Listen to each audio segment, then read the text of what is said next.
في يوليو اللي فات الاهلي عمل اقوى صفقه في الميركاتو الحالي، الصفقه اللي في رايي هيكون لها تاثير اكبر بكتير من المتوقع. اهلا بيكم في لاف سبيس، انا محمد خالد. في فيديو النهارده هنتكلم عن امام عاشور.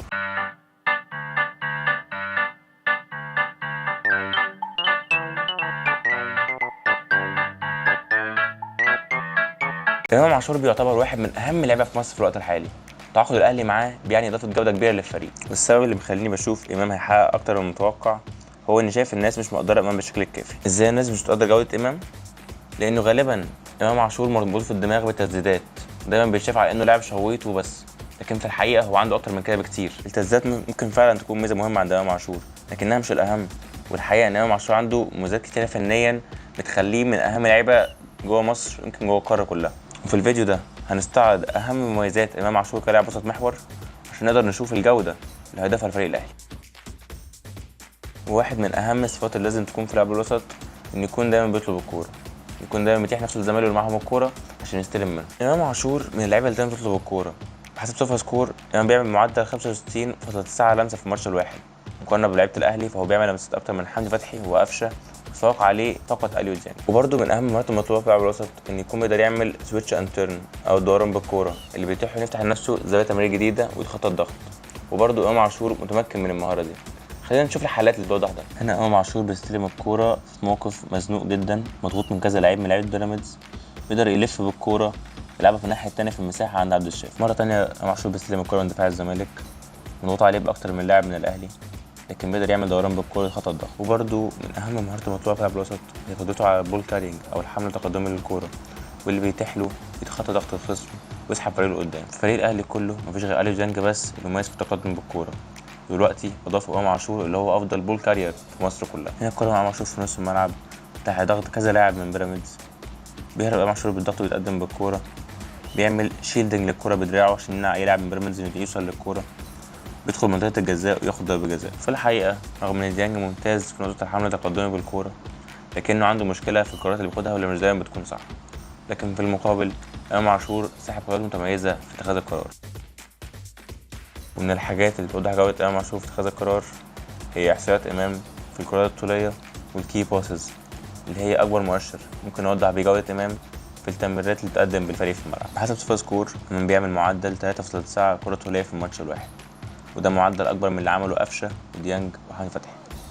كمان امام بيعمل معدل 1.4 تمريره مفتاحيه في الماتش الواحد، ده بيتفوق على حمدي وديانج، لكن قفشه بيفشل. هنا امام عاشور بيستلم الكوره، بيراميدز عاملين ضغط عالي وقافلين كل زوايا التمرير، امام بيعمل دوران بالكرة وبيلاحظ ان اوباما واقف في مساحه لوحده من غير مراقبه، بيلعبوا تمرير في المساحه لكن اوباما يفشل في السلام. امام بيستلم الكرة على الطرف الشمال للزمالك واليمين للمحله، لاحظ ان في 5 لعيبه للمحله في نفس الطرف، ومعنى ان الطرف الثاني هيكون فيه مساحه اكبر. بيلعب امام كرة طوليه قطريه للزو على الناحيه الثانيه، بيستلم زوزو الكرة في مساحه كبيره جدا. ومن اهم مواصفات في لاعب الكرة عموما مش بس لاعب الوسط هي سرعه ادراكه لمحيطه، وبالتالي قراره بناء على المعلومات اللي عنده. امام لاعب ذكي جدا، بيلاحظ اللي بيحصل حواليه في الملعب بناء عليه بياخد قرار مناسب. مثال على كده هي جودة امام عاشور الكبيرة في ادراك المساحة سواء في الحالة الدفاعية او الهجومية واستغلالها بانسب طريقة. هنا بنلاحظ ان بيراميدز بتحاول تستغل ثغرة في الطرف اليمين للزمالك، كرة طولية من دفاع بيراميدز بتروح للظهير محمد حمدي اللي بيكون في مواجهة جون الزمالك. مرة تانية بيحاول بيراميدز استغلال الثغرة دي، لكن المرة دي لاحظ تصرف امام عاشور.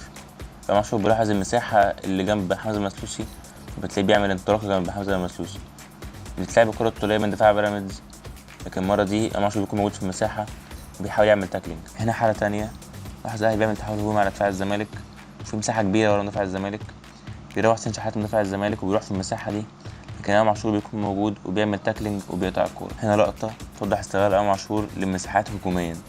الكره دي بنلاحظ دفاع بيراميدز كله مايل على ناحيه واحده، والناحيه الشمال لبيراميدز فاضيه تماما وفيها مساحه كبيره جدا.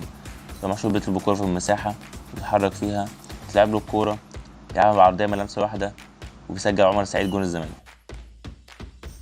وطبعا من اهم المميزات المعروفه عن امام عاشور هي جودته في تسديد مرمى الجزاء، ورغم انها في نظري مش اهم ميزه عند امام عاشور لكنه طبعا واحد من افضل الناس في مصر في التسديد. هنا امام عاشور بيتمركز في مساحه تسمح له بالتسديد، بيستلم الكوره بعد 1-2 مع زيزو، يسدد الكوره على شمال الشناوي ويسجل جون. بدون الكوره يكون مطلوب من لاعب وسط انه يجري كتير جدا، يكون عنده قدرة والرغبة في بذل مجهود بدني كبير. ومن الواضح إن إمام معندوش مشكلة في نقطة زي دي، متواضح من تطبيق الضغط المستمر على لعيبة الخصم وقت عدم امتلاكه للكورة. بحسب سوفا سكور، إمام قدر يسترجع الكورة من تلت الدفاع للخصم بمعدل 0.7 في الماتش الواحد، وده أعلى من معدل أي من محاور الأهلي الموسم اللي فات.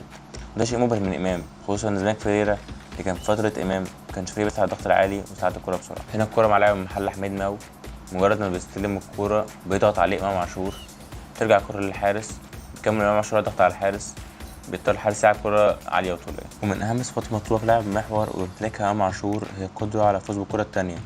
قد تكون الميزة دي مش بنفس الجودة عند إمام قد الميزات التانية، لكن إمام قادر على توقع مسار الكورة والفوز بيها بذكاء. الكرة العرضية للزمالك بتروح لدفاع المحلة وبتشتت على حدود المنطقة.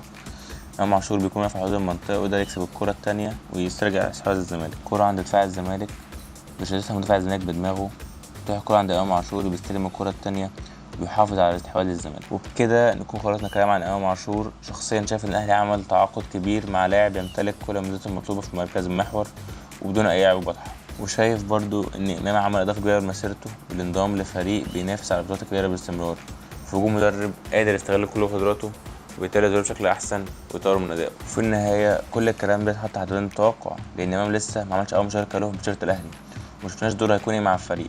لكن ممكن يعتبر الفيديو ده دليل لأي حد محتاج يعرف قدرات إمام عاشور الحقيقية، مش بس اللقطات اللي بتظهر في الآخر. وبكده نكون خلصنا الحلقة، أتمنى تكون عجبتكم. متنسوش تعملوا لايك وشير الحلقة وسبسكرايب للقناة. يلا سلام عليكم.